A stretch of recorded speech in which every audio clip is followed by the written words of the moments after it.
ایک عمل کروانا میں چاہتا ہوں، اور وہ عمل حدیث سے ثابت ہے، حیات الصحابہ میں اس کا حوالہ موجود ہے۔ میرے آقا سرور کونین صلی اللہ تعالی علیہ وسلم نے فرمایا، اللہ نے ایک فرشتہ پیدا کیا ہے جس کا نام ہے ریبائیل۔ ریبائیل ریبائیل اس کا کام صرف ایک ہے، اس کا کام صرف ایک ہے، وہ ہے مومنوں کے دلوں میں ٹھنڈک پہنچانا۔ مسلمانوں کے دلوں میں کیا پہنچانا؟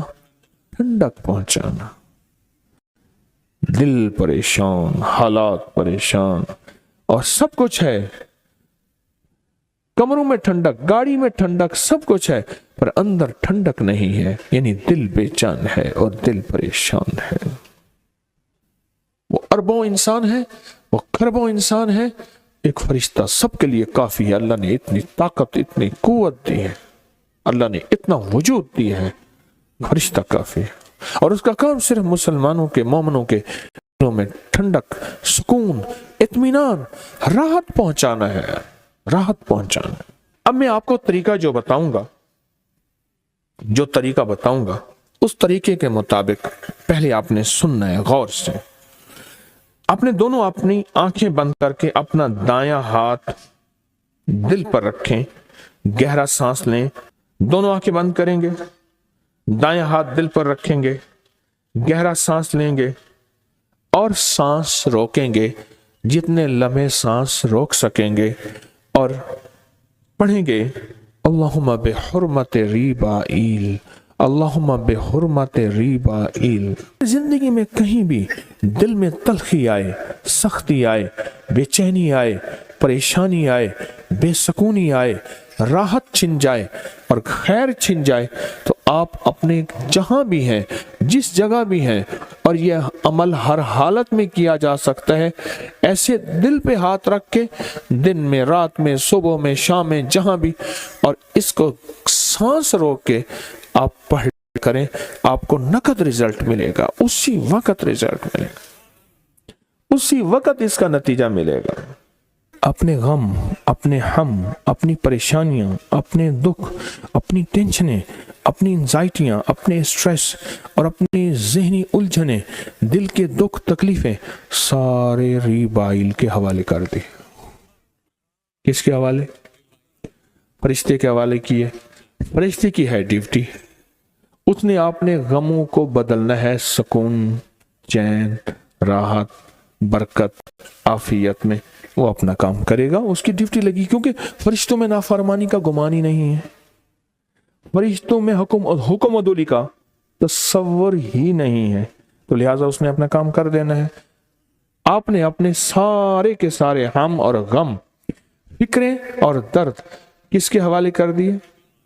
کس کے؟ ریبائیل کے حوالے کر دیے۔ سارے ہم اور غم اور دکھ اور پریشانیاں آپ نے ریبائیل کے حوالے کر دی۔ 22واں روزہ ہے۔ اچھا، ایک چیز اکثر ذہن میں آتی ہے کہ اتنے وظائف ہیں، اتنی تسبیحات ہیں، اتنے اذکار ہیں، کون سا ذکر کروں؟ ایک سوال تو یہ ہے، ایک سوال یہ ہے کتنا کروں؟ زندگی کے اور بھی اللہ نے ضروریات ساتھ لگا رکھی ہیں، مجبوریاں بھی ساتھ لگا رکھی ہیں۔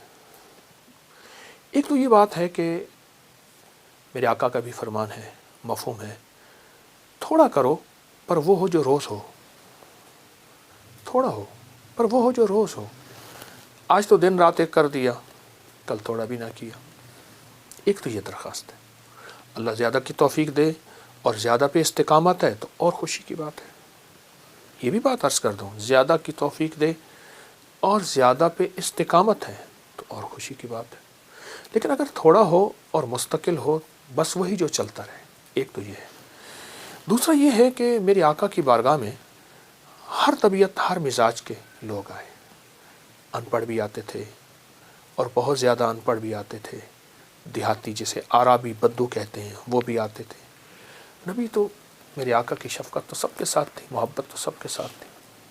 اب ہر بندے کو ایک تسبیح بتاتے تھے، ذکر بتاتے تھے، اعمال بتاتے تھے۔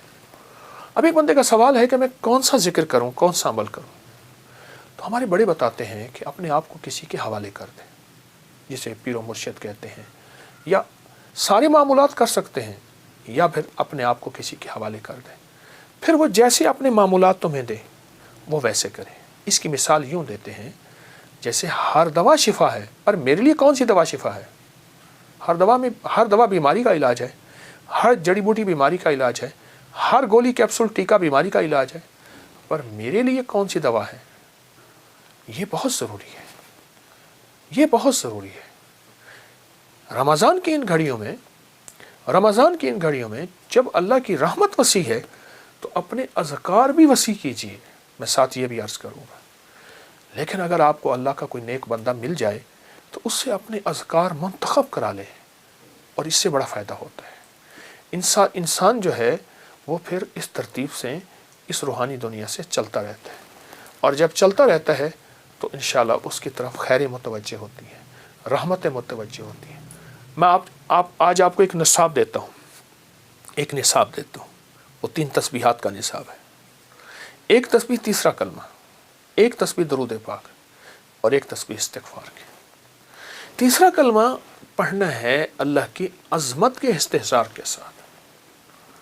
دیکھیں، میں ایک بات اکثر عرض کرتا ہوں، ہم دعائیں پڑھتے ہیں، مانگتے نہیں ہیں۔ ہم نے یہ ایک تسبیح مانگ کے پڑھنی ہے۔ سبحان اللہ، اللہ کی عظمت کا استحضار، والحمدللہ، ولا الہ الا اللہ، واللہ اکبر، ولا حول ولا قوت الا باللہ العلی العظیم۔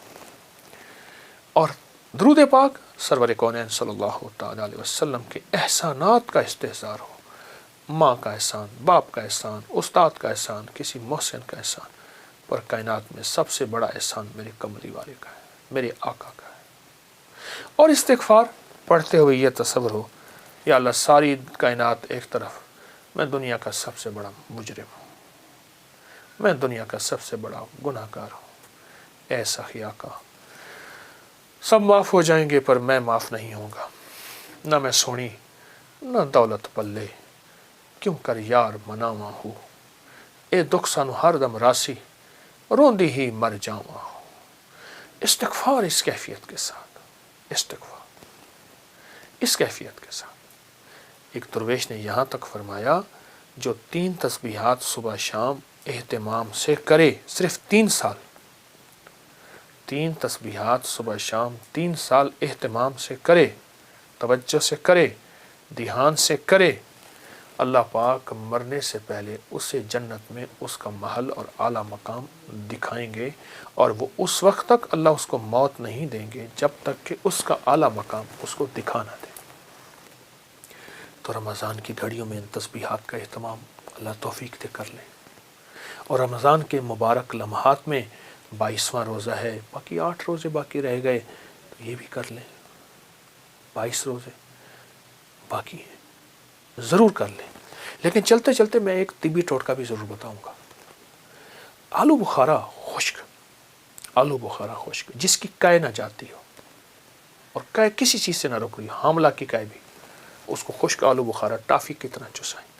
جو کہتے ہیں میری چربیلے نظام، کولیسٹرول فلاں چربیاں بڑھ گئیں، پیٹ ویٹ بڑھ گیا، اور وہ بالکل بہترین فٹ ہونا چاہتا ہے، دن میں چند 7 8 10 آلو بخارے، یہ عام دنوں میں، اور رمضان میں صبح شام چوس لیں۔ آلو بخارے کا چوسنا معدے کے السر، گرمی، تیزابیت کے لیے، موٹاپے کے لیے، اور ہائی بلڈ پریشر کا زبردست علاج ہے۔ آلو بخارا، خشک آلو بخارے کی بات کر رہا ہوں، اس کو چوستے رہیں، گٹلی پھینک دیں۔ بہت فائدے ہیں اس کے، بہت نفع ہیں، موٹاپے کا علاج، پیٹ کے بڑھنے کا علاج، اور یہ ہائی بلڈ پریشر کا علاج، سخت پیاس کا علاج، سخت گرمی کا علاج، لو کا علاج، جلن کا علاج، اور اس کے علاوہ منہ کے چھالوں کا علاج، معدے کے السر کا علاج، بواسیر کا علاج، آلو بخارا منہ میں رکھ کے چوسیں۔